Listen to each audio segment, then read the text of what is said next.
title is the Detaching embedded points. Thanks. So I want to thank the organizers for invitation. It is always a pleasure to be in Korea. So this is a joint work with Scott Knowledge, who is in Texas.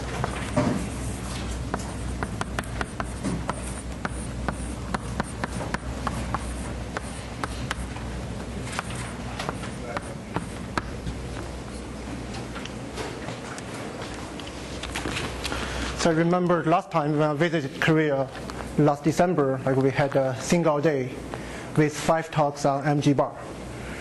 Like some of the speakers are also here. So this time I decided to talk about something slightly different. That was my class in the afternoon. What? Okay.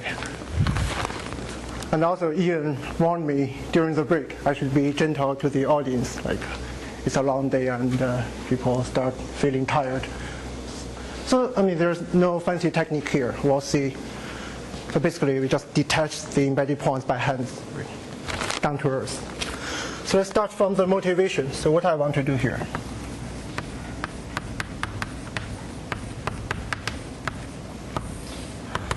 So let's consider Hilbert scheme of curves. So for instance, consider the Hilbert scheme of twisted cubics. So the Hilbert polynomial would be 3n plus 1 for curve in P3. I mean, it is known this Hilbert scheme actually consists of 2 different components. Let's call it H and H prime. So the main component H, whose general member parameterize a twisted cubic, degree 3, smooth rational curve in P3.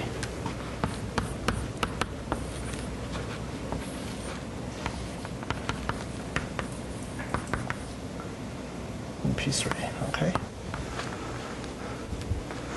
So the other component actually parameterize in general on a plane conic. Sorry, a plane cubic with an isolated point. So you have this plane cubic, which is an elliptic curve, and then you take a single point. And you can see, okay, this guy, although it's disconnected, somehow it has the same Hilbert polynomial. And apparently these two are 2 distinct components. Well, then you wonder how they intersect. So it's not hard to imagine. So along the intersection, the general point parameterizes the following object. So you want to degenerate your rational curve, like the twisted cubic, to a plane. And on the other hand, you might want to make this elliptic curve to be rational and make the point go to the curve. So you will end up with a plane rational nodal curve. But however, the genus or the Hilbert polynomial doesn't match. So this point goes to the node, actually, which gives you an embedded point pointing outside the plane. So here you have an embedded point. Shows up in this picture, which drops the genus by 1, you're back to the correct Hilbert polynomial. Okay. And you can check. So even when the picture degenerates further, there are still a unique embedded point. So we sort of can manage this Hilbert scheme very well. We can write down all the strata, even write down their ideals up to projective equivalence. So suppose we go to 1 degree higher. Just consider rational quartics in P3. So even for that simple situation, things are not, I mean, at least not clear in the first place. Say for the next example, consider Hilbert scheme of degree 4 in the 0 curve in P3. All right, so you try to list possible components, right?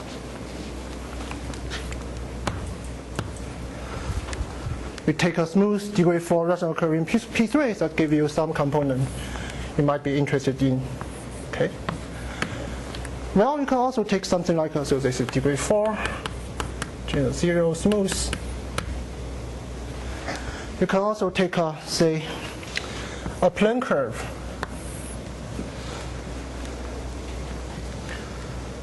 Of degree 4. So you check the genus. Now it's genus 3. So you want to drop genus to 0, you need like at least 3 points, something like this. Okay. And also you can list some other possible configurations of curves with points or lines, whatever, to give you the correct Hilbert polynomial. Okay. So if you want to study how they intersect, somehow, for instance, you might end up being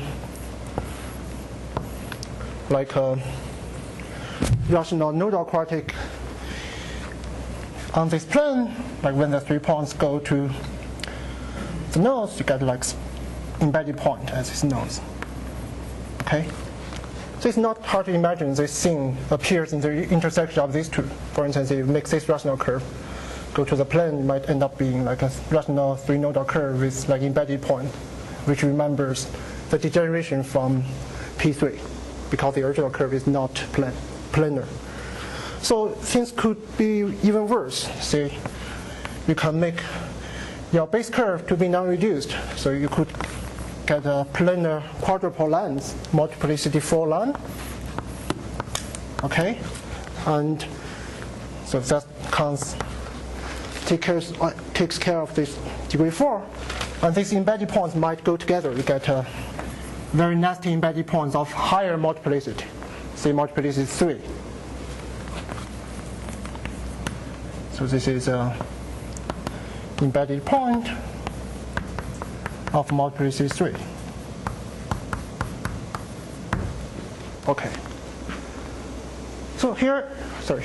So when you're talking about your embedded points, you're really talking about jets, right? Are you talking about morphisms from spec hadron epsilon mod epsilon pn? Well, I guess, I mean, so if the curve does not have embedded point, the curve is like Kolmogorov curve. That's what I mean. Okay.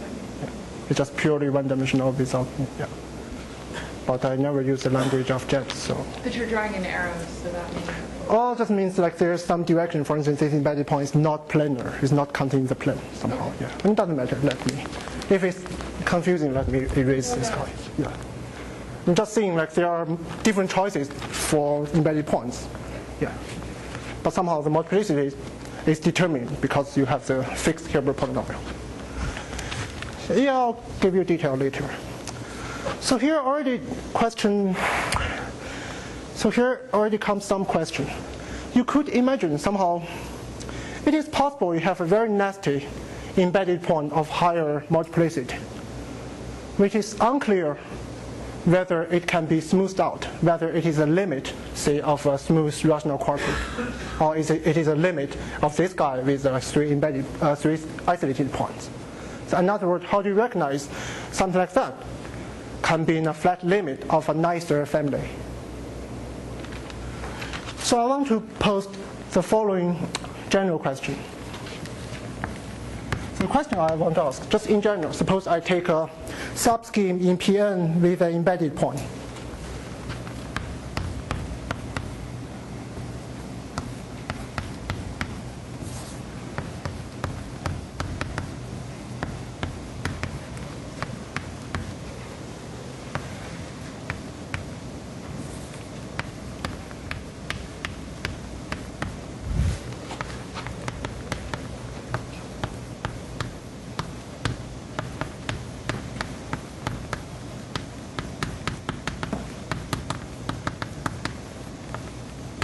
So my setting is you take some subscheme Y, suppose it consists of a subscheme X with an embedded point of multiplicity M. So in this picture, this quadruple line is my X.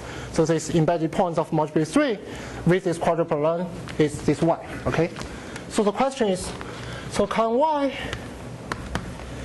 be in a flat limit of X union, so I have multiplicity m, so I want whether y can be a flat limit of x union m isolated points.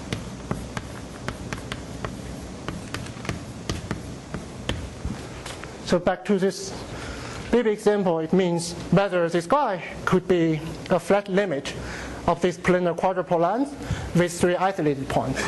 Because if I can realize that, then I can further deform this line to a plane quadric, and this is degeneration of this guy. Okay? So from the title, actually, it implies the content of my talk. Basically, I want to fix the nicer subscheme x. I just want to take away these embedded points, realize them as a limit of isolated points. So how do I do that? I just do it by hand. So really write down somehow maybe explicit deformation to detach. So is the question clear? X is already quite mechanical. I'm sorry? X is already quite mechanical. X is any, well, let's consider X is a subscheme without embedded point. It doesn't matter. My focus is Y only differs from X at this point. And yeah. Okay, I'll write down a detail later. Yeah. X is not necessarily a curve. Yeah, actually I will consider arbitrary dimension. Okay. It's just, yeah. Are there any questions? Okay.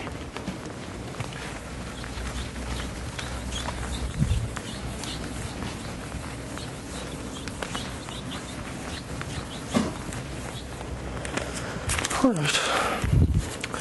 So how do we do this? So let's set up some notation. So I suppose this embedded point has support at P.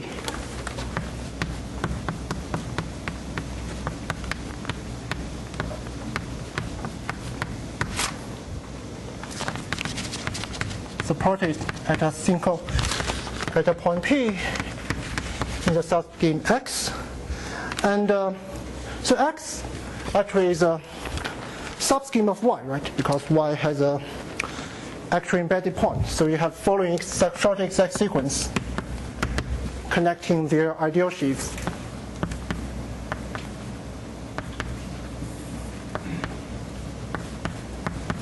So X and Y, they only differ at this point P. So we'll get a co-kernel which is a length m sheaf supported at this point P. So where Kp has length m and supported at P. Okay? In other words, so if I want to study this morphism, I find this kernel that gives me some subscheme Y, which consists of X with an embedded point at P. Okay. Right. Make sense?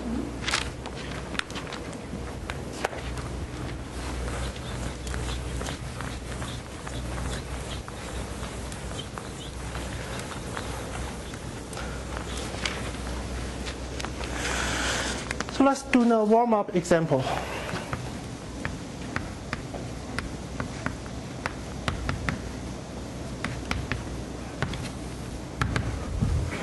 I mean, the answer turns out very much depends on, depends on many different aspects, like the codimension of X in Pn, also depends on the multiplicity M. But let's suppose first consider the case when X is a hypersurface.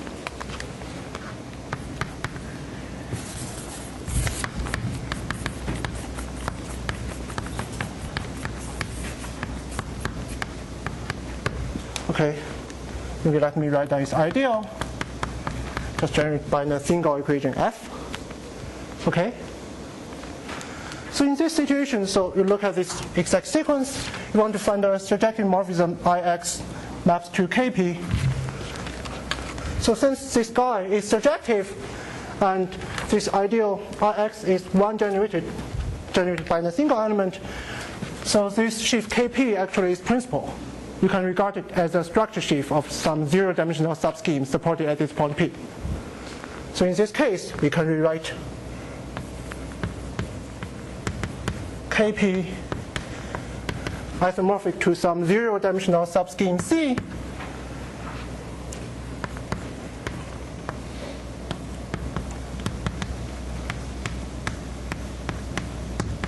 which is supported at P. Okay. And further, if you look at this exact sequence, F maps to the generator of OZ, then the kernel can be look like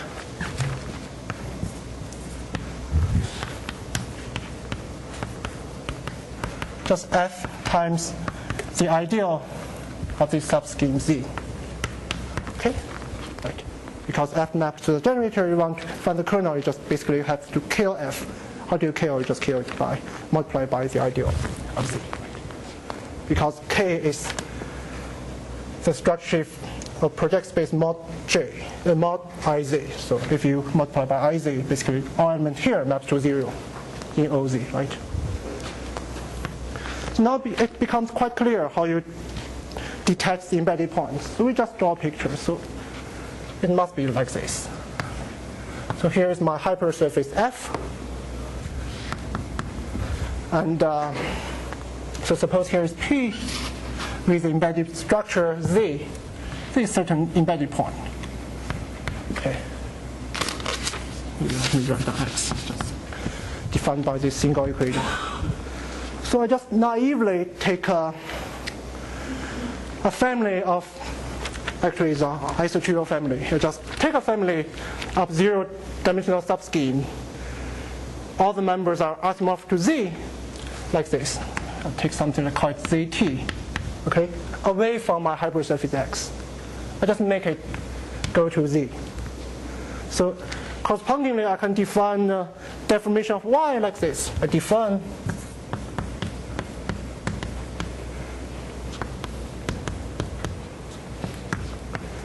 F multiplied by IZT.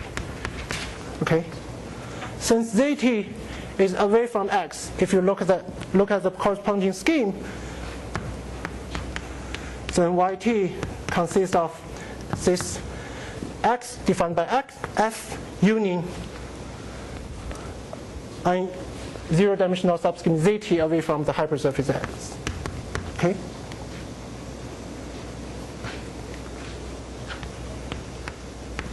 And the limit of YT goes to my original theme Y, just by looking at this ideal. Okay? And so now the question boils down. Once you can rewrite this highly non-reduced point as a limit of n isolated points, then you are done. Right? So it consists of two steps. First, I just grab this embedded point, take it altogether away from my hypersurface as ZT. Then further, if ZT can be smoothed out at n isolated points, then I'm done. Right? So basically, so what we know about like the smoothing result of a zero-dimensional subscheme in Pn, so we know up to multiplicity 7, so every zero-dimensional subscheme in Pn can be smoothed out.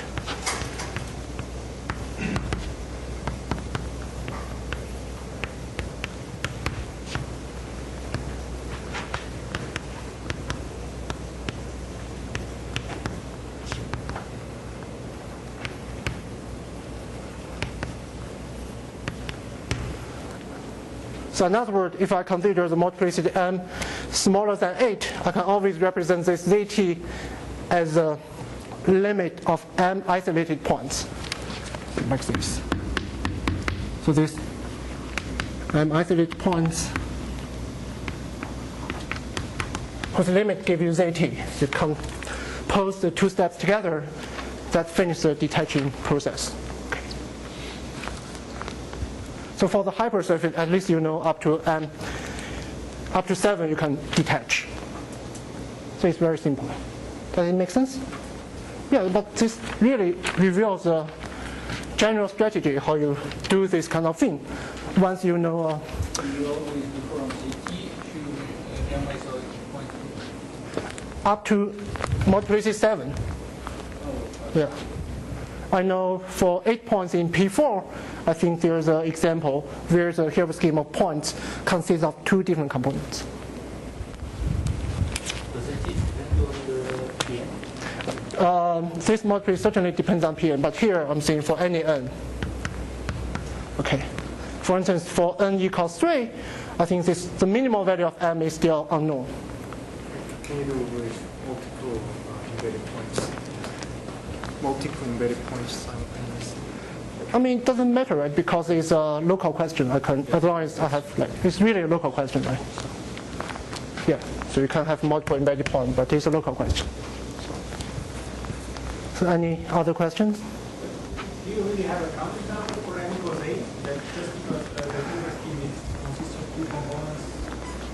I think roughly for m equals 8, I haven't thought about it carefully, but I think if you suppose you can do it, basically the deformation must look like this, right? Where zt is like m isolated points. So if this gives you a limit, iy, which looks like this, basically implies this part should have limit equal to iz. So I think they are sort of equivalent. Does it make sense? My question was whether this obstruction is, how serious is this obstruction for the simplification of the zero-dimensional subscheme? You are asking just for the zero-dimensional subscheme. What do you mean, like, how serious the obstruction? That does not move for higher n? Or no? I know, I just mentioned for like 8 points in P4, the Hilbert scheme has two components. For 8 points in any higher dimensional project space, the Hilbert scheme is always reducible of n points, as long as m is bigger than 7. Is this what you asked? So there are some zero-dimensional schemes which are not limits of Yeah. Yes. I mean, I think Aaron Velasco takes lots of sort of technology. I couldn't hear, sorry. And Eisenberg's experiments, I think, has Yeah, I mean, the example I mentioned basically is from his paper and with his collaborators. Yeah, maybe I should write down. So, since many people ask the question, let me put a remark here.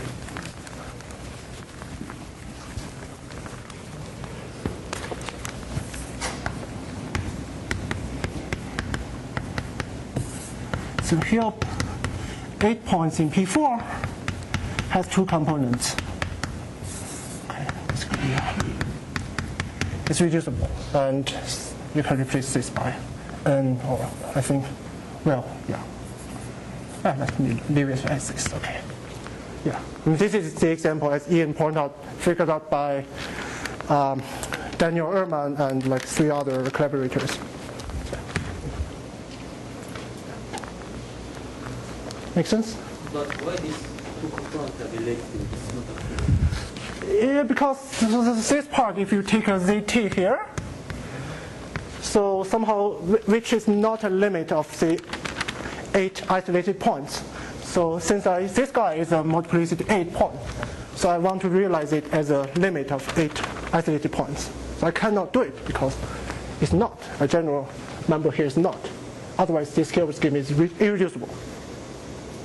I see. So this modulity is the in same projector space. There is a problem of obstruction coming. Yeah. Make sense? Okay. Let me see.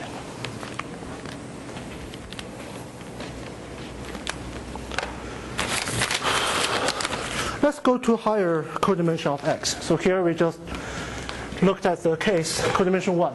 Let's go to next case, or just in general, higher codimension.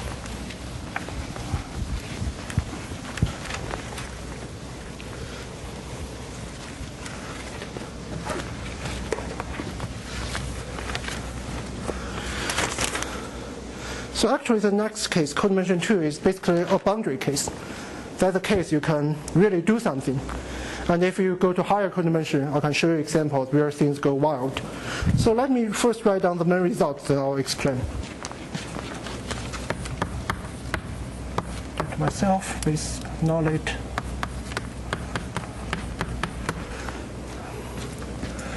So if X, so it's a subscheme in Pn, Let me consider the case local complete intersection first. So, I mean, hypersurface certainly is a local complete intersection, so let me just focus on this. So local complete intersection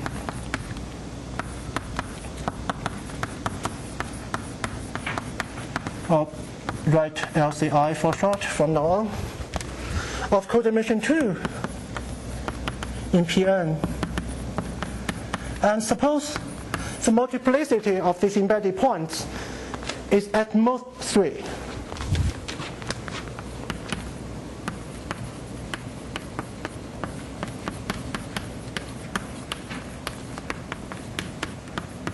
So under these conditions, then I can always detach the embedded points.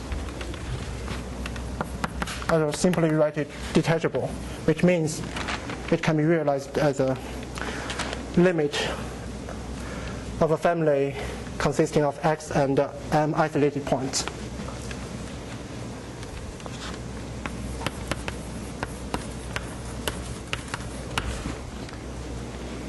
So you see, here I really put some conditions. It looks like quite restrictive. For instance, there are 3 conditions. So first, if it's a local complete intersection, isn't the deformation also a local complete intersection? Isn't that calculated?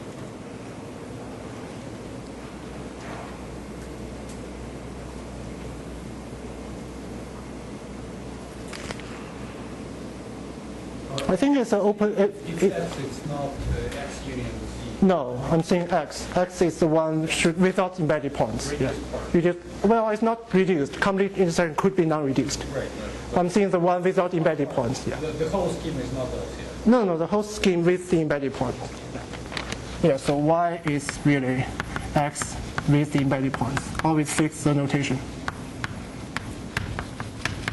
Okay, I'm seeing the nicer scheme. X is a complete intersection. Okay, yeah. So there are like 3 conditions. So explain later by examples. If you weaken the conditions, the statement false. I'll just give you an example to show if you weaken any of the conditions, the statement may fail. So in some sense, this really implies from all aspects the result is sharp.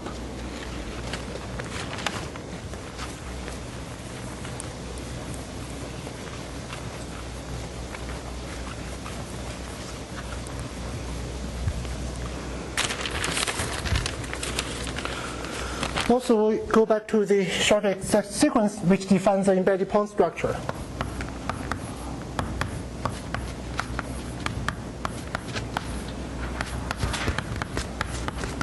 Okay, so here comes the idea of the proof.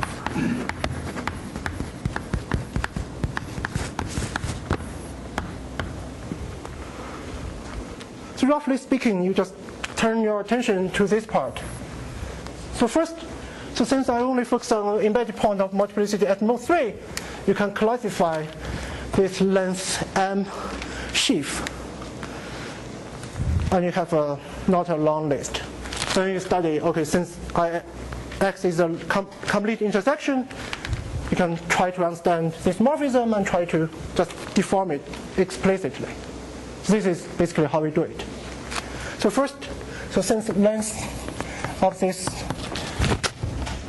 sheaf supported at P is at most 3, so there are like certain possibility of this guy. Okay. Actually not too many. For instance, it could be, if length 1 is just isomorphic to the structure sheaf of the single point P, or it could be length 2, which consists of a direct sum of 2 copies of this.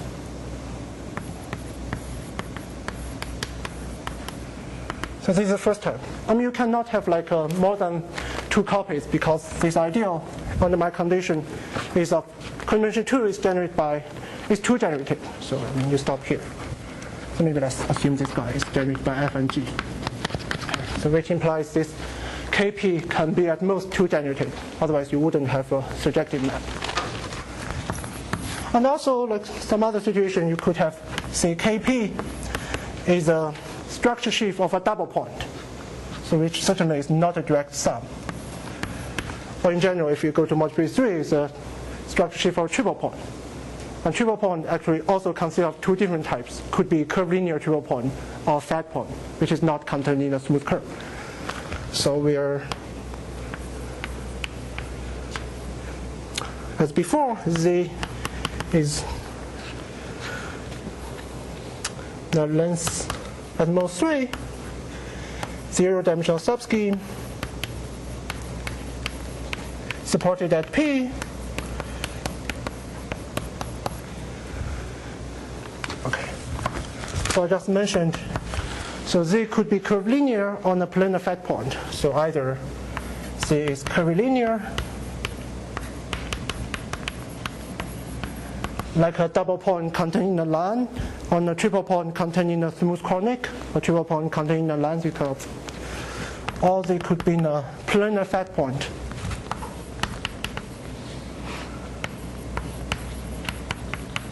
For instance, you can describe Z locally as a spec the K joint xy mod the maximal ideal xy square.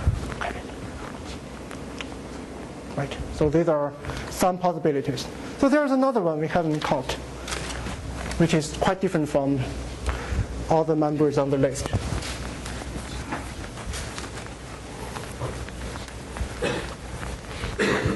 I mean, for instance, you can take the last case here, where Kp is isomorphic to the structure of this planar fat point, and take its dual, take Hall.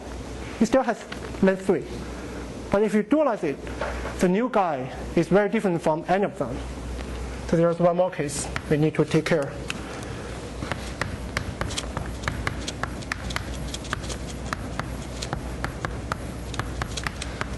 So where Z is the previous planar fat point. I mean, you can easily see, I mean, this sheaf Kp still has length 3. You can even write down it explicitly. For instance, suppose I take the dual basis. So here I have xy, I take the dual basis x star, y star as my generators. And then this guy can be described as this generating set modulo the following relation. So y kills x dual, x kills y dual, and x times x dual equals y times y dual. Okay. So you can check this module over the local ring really has length 3. In any case, I mean, this basically gives you a classification of the sheaf Kp. Okay. Make sense? I mean, just do it. I mean, it's not that hard.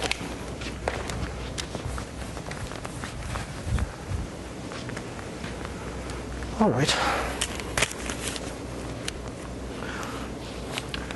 So let's just take one or two examples from the list and show the detaching process. I think that will give you a basic idea how you do other cases, except the last one, which is the hardest. So for example, let's consider maybe, how much time I have. All right, let's do this.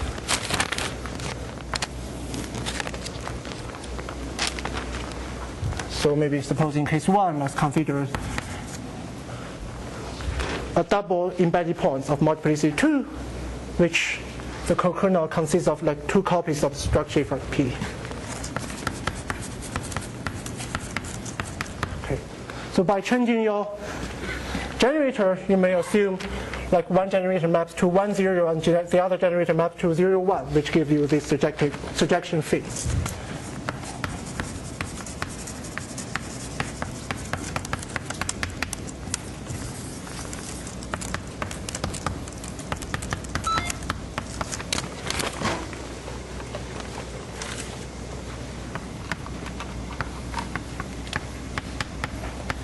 Excuse me.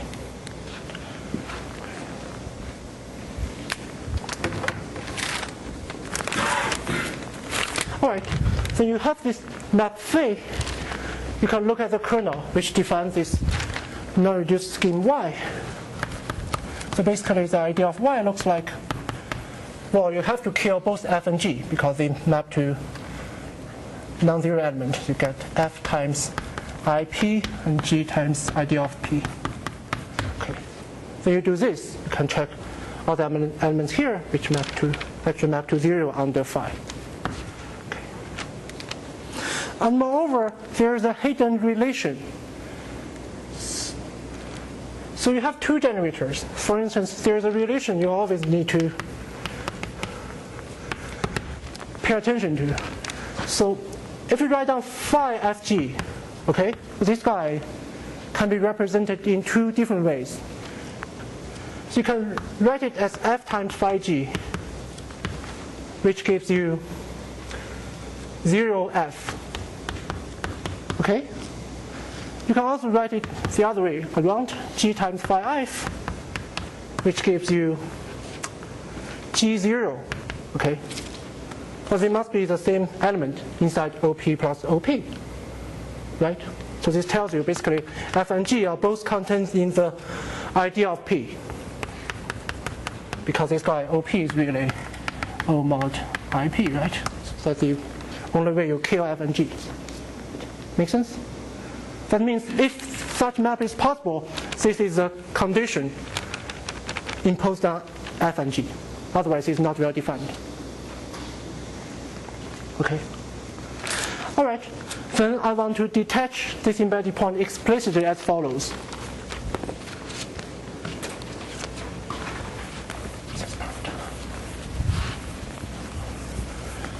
Let me just move here. So let me draw the picture. So I have a complete intersection of codimension 2. Since it's local, I'll just assume it's a complete intersection by two hypersurface. Let's see. Sorry. So here's x, and here's my embedded point, z, or whatever, and kp. Yes. Okay. I do the following thing. So I deform one part, one copy of this direct sum along f. I deform the other part along g. And I also make sure when I deform along f, so this part is not containing x. When I deform along g, the other part is also not containing x. So basically I take so I want to do this. I take T1 is a single point on my hypersurface f, which goes to this embedded point at P. And take another family called T2, which is also a single point that goes to P. But I really want T1, the whole family is containing f, T2 is containing g. But somehow T1, T2 is not containing the other one. For instance, T1 is not in g, T2 is not in f. The thing I want to make is, so these 2 points are disjoint from x, because x is the intersection of the two hypersurfaces. I can always do that, right? So I just take the family of single point.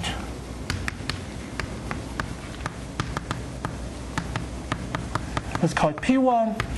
Oh, sorry, I call it T1, which is always inside f, but not in g. And also another family, T2, which is always in g, but not in f. Okay?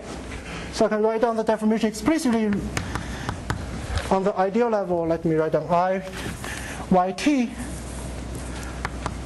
It's basically, so I want to cook up a limit like this. So I just replace IP by IT1.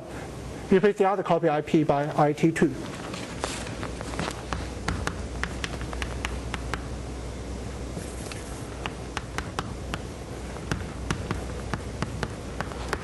And also this is well defined because by my assumption I chose T1 which is containing F, T2 containing G. So if you check this relation, it always holds. Okay, then, well, so this guy yt as a subscheme actually consists of x union two isolated points T1, T2. Right? And also the limit goes to y. So I just finish the detaching process. So it's quite simple. I mean, not that hard as you might have thought before. Make sense? Yeah, I mean, pretty much the similar idea applies to most of the list here, except the one I just erased, because in that case, so this part is not a direct sum, is not a structure sheaf, but rather messy. You have to do something like more creative.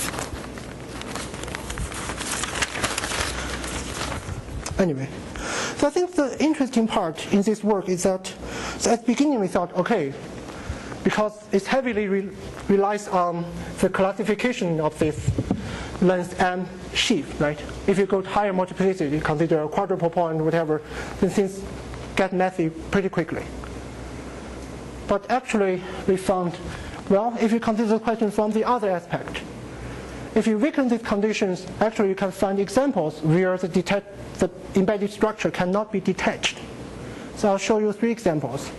That basically implies you couldn't weaken the condition naively. Otherwise, you don't have the same statement. All right, so before I resume, any further questions?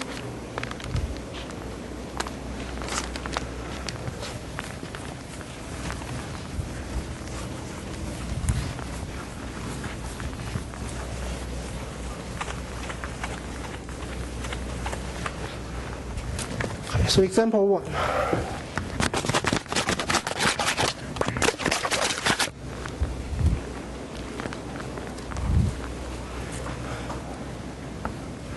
So this gives you a non-detachable embedded structure.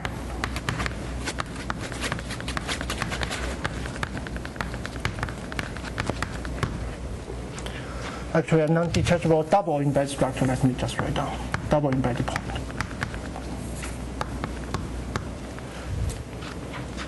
On a complete intersection of codimension 3.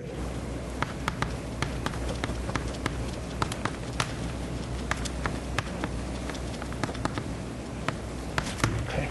In other words, if you compare what I just wrote down with the statement of the theorem, so you keep all the conditions, you just make the codimension like 1 higher. So I can just give you the multiplicity 2 embedded structure which cannot be detached. In other words, you cannot just simply weaken this condition. So how do I cook up an example? So let's do this. So for instance, I work with, let's see, 4-dimensional space, just A4, okay? With coordinate maybe x1, x2, up to x4.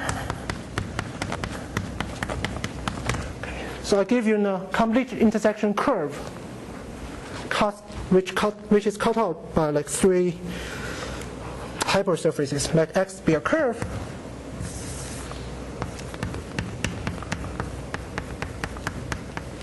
Actually, it's a non-reduced curve, but it's still a complete intersection. It's ideal, something like this. Just take x1 square, take x2 square, take x3 square. Okay. So it's non-reduced, but it's fun. It's still a complete intersection, okay?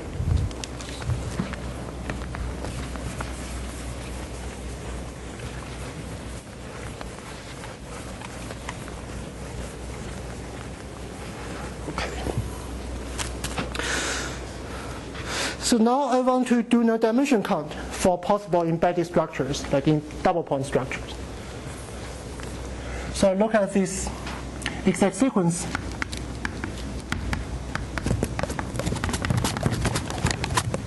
So here, I want to give you a non-detachable double point. Basically, I just write it as OZ. So where Z is spec KU mod U square and supported at P, at some point P. All right. So Z is a double point, so it has length 2. In other words, Y has an embedded point of multiplicity 2. Compared with x, right? So suppose we fix P and fix, you see this guy Z, its double point, is uniquely determined by the line passing through P, right? So let's do a dimension count for possible phi and possible kernels.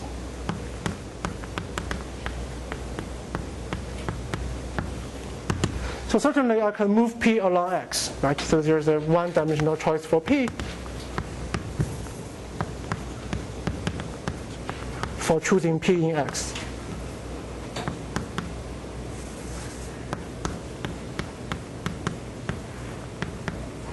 Suppose I choose P and fix it. Then also I want to fix the double point structure, which amounts to fixing the line passing through P, right? So then there are like three-dimensional choice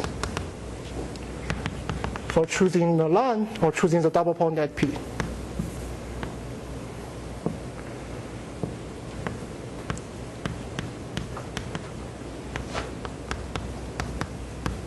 But basically, you just need to find the line passing through P and which uniquely determines the double point, and the other way around, right? Okay, suppose I fix P, fix this double point structure.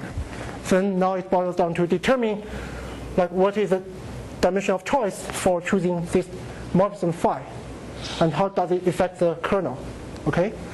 So look at this form. In other words, for OZ element here, you could naively think about like something like A plus BU, okay? So where A, B are in my field K. And so suppose X is regenerated by the three elements, right? Or maybe let me just simply write down F1 up to F3 in this form, okay? So each Fi, I choose its image in OZ of this form, right? It depends on two parameters. So I have three generators. So you might think, okay, so that gives me six-dimensional choices, right?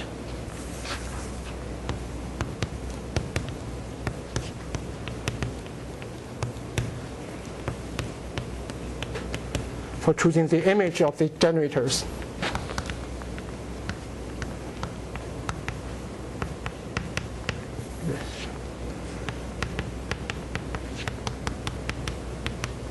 But however, so this guy has an automorphism. For instance, if I compose this map with isomorphism to itself, then I get a phi prime, then I would have the same kernel. So when I do the dimension count, I'd really be careful to really drop off the extra dimension caused by the automorphism of this guy. What do you think about what is the automorphism? The automorphism is just given by the multiplication by the element I wrote down before, A plus BU, where A is non-zero, where A is invertible. This multiplication gives you this module automorphism, which is two-dimensional automorphism group.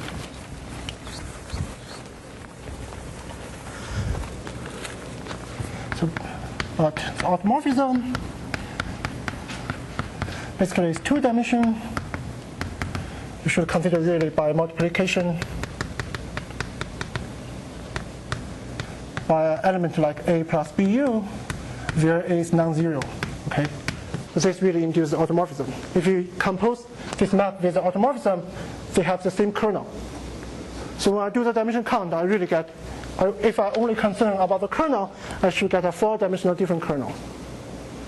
So in total, so I get a different structure of Y, which has this embedded point. Actually, the dimension choice for Y is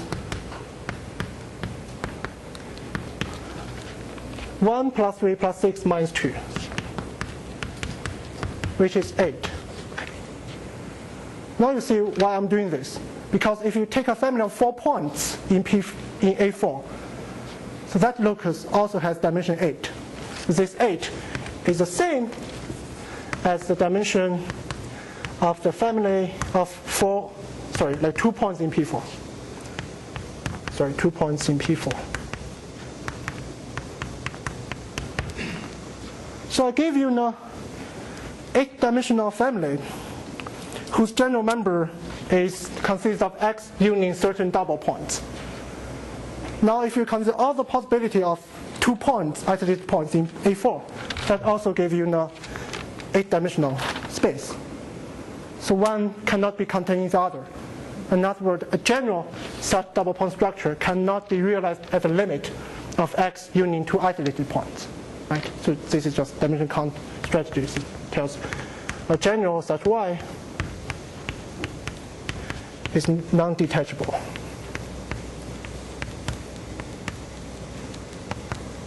I mean, it always works like this when you try to determine whether the Hilbert scheme has an actual component. You figure out the dimension of your main component. You look at some exotic structure which has a higher dimension. Then it cannot be contained in the main component. So here basically I just apply the same idea.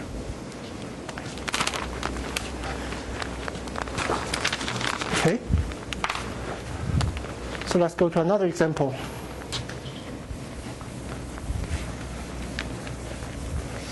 So now I keep codimension 2 condition. Let's go to a higher multiplicity. Suppose I consider a quadruple embedded structure. That is multiplicity 4. I'll give you an example where it is not detachable.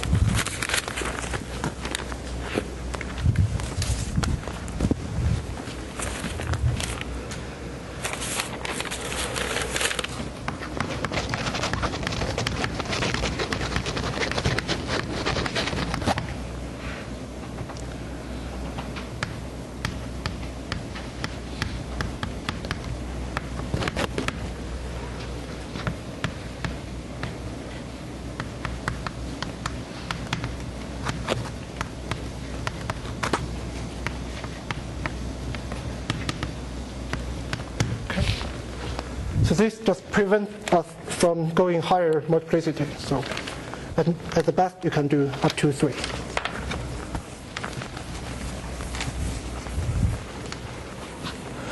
Okay, so this case, I first find a very exotic quadruple, like length 4 sheaf structure. So I work in general in Pn. Suppose let's work in Pn or An with coordinate x1 up to xn. Okay, so I consider the following sheaf of length 4. I write down the model structure explicitly. So in your previous example, before you erased F does not play any role. X could be anything. No, I mean, you see, I chose X to be a highly non-reduced curve. Because when you determine this map phi, there are some conditions. For instance, phi f1 times f2 equals f1 times phi f2 equals f2 times phi x1. So you really want to f1, f2, f3 really kills z. So I want them to be contained in the idea of z. So that's basically the purpose of choosing like x1 square, x2 square, x3 square. So there are some relations imposed on these generators. Okay, if you map them like specially to this co-kernel. Can you make a more reduced choice? I think, well, I mean, Reduced choice. for reduced is it depends. I think, yeah, you have to be a little bit careful. I mean, you do the same thing, but I think it pretty much depends. For instance, for reduced, you may not be able to cook up a counterexample for double point, but maybe you go to higher multiplicity. I mean, yeah, it depends. But basically, you have to apply the same strategy, figure out this dimension count. My feeling is as long as this dimension does not give you contradiction, pretty much you could just detach it. Yeah, it's just my guess. So where am I? So I just write down explicitly. It's a two-generated thing because the idea of X is generated by two elements. So I write down this co-kernel generated by AB. So with the following relations. So I take another letter given by n-4 coordinates in something like this.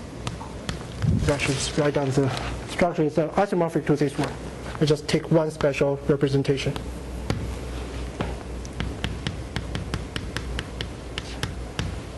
So for instance, if you multiply A or B by any element or any functions generated by x5 up to xn, they kill A and B.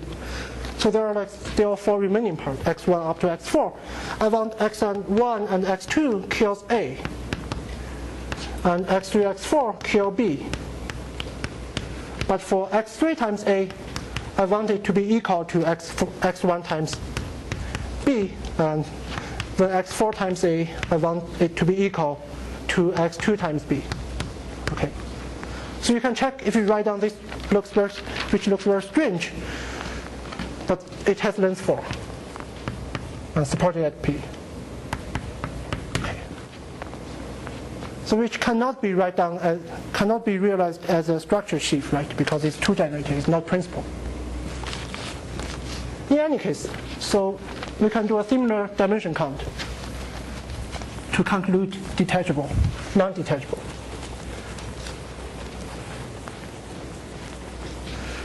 So I want to really look at all possible k isomorphic to this form, okay?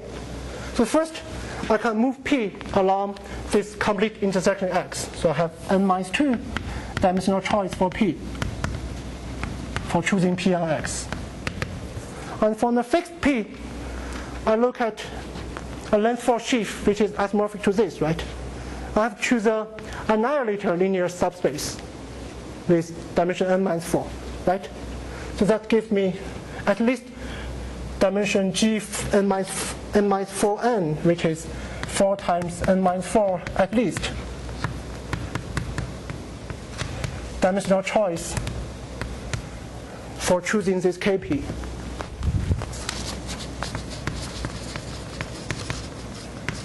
Even after you're choosing this part, so there are like still different ways to choose like different bases for like two-dimensional subspace inside your four-dimensional space. But I'm saying at least you already got this many dimensions. And also after you fix K, fix P, then you can figure out like what is the right dimension for choosing the morphism phi. But now we are already good enough. You simply add these two together, you'll get a linear function with leading coefficient 5, right? You add them together, you get 5n minus something, whatever, it's a constant. So this guy is going to be bigger than 4n, 4n large enough. Okay? But 4n is really the dimension because we are dealing with quadruple point, which is multiplicated 4. So we care about the dimension of the family of 4 points in Pn or in An. But still by the same reasoning, so here you get a bigger dimension, which implies a general such embedded structure cannot be realized at the limit of X union 4 isolated points, right? Because this dimension is bigger, at least for n large enough.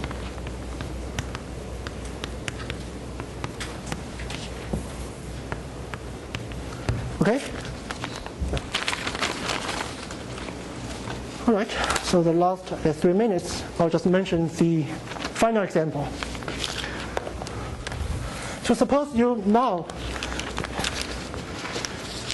you can still consider multiplicity as mode 3, and you consider codimension 2, but you drop the condition complete intersection or local complete intersection. For instance, you go to a Cohen-Macaulay curve in P3. So I can give you an example where this statement false.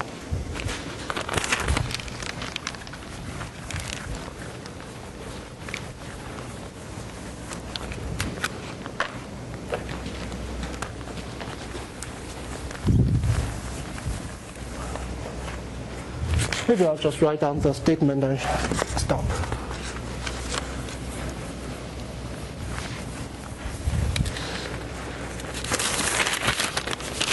So last example is an irreducible Hilbert component or scheme component whose general point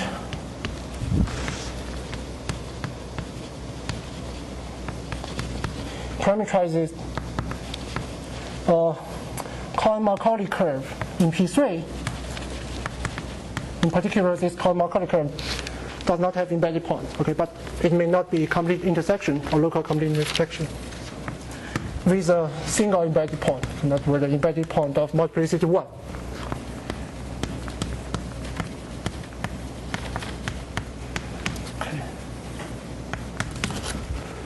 So basically, this implies non-detachable, right? Because this strata already gives you an irreducible Hilbert component, right? It cannot be contained in like another one which considers nicer curve with an isolated point. And the way you do it, basically, well, you have to know something about non-reduced curves with negative Earth mass genus. It sounds not like pleasant, but yeah, that's how it works. So I just briefly write down. You consider this guy, the Hilbert scheme of curves in P3 with degree 4.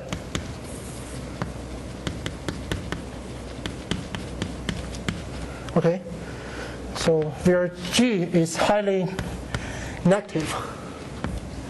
So you are not dealing with like connected smooth curve, but rather like non-reduced curves, possibly with embedded point, whatever. But it has an extremal component, so there exists an irreducible component of dimension 9 minus 3G, whose general point is the Cohen-Macaulay quadrupole line.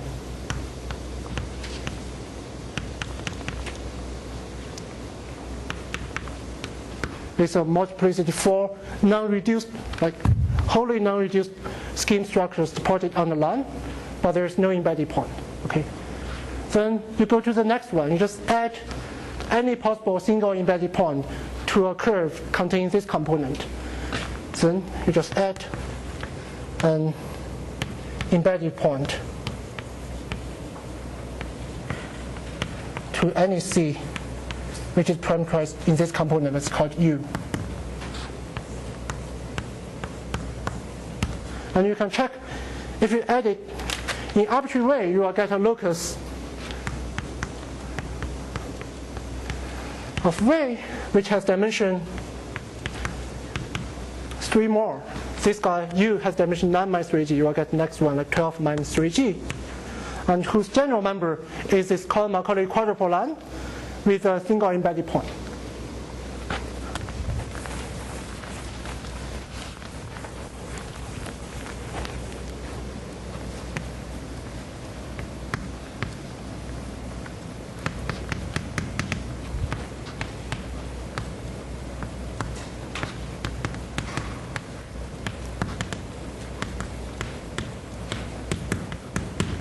Then based on the knowledge of this component, you can quickly verify this locus V actually provides some irreducible component.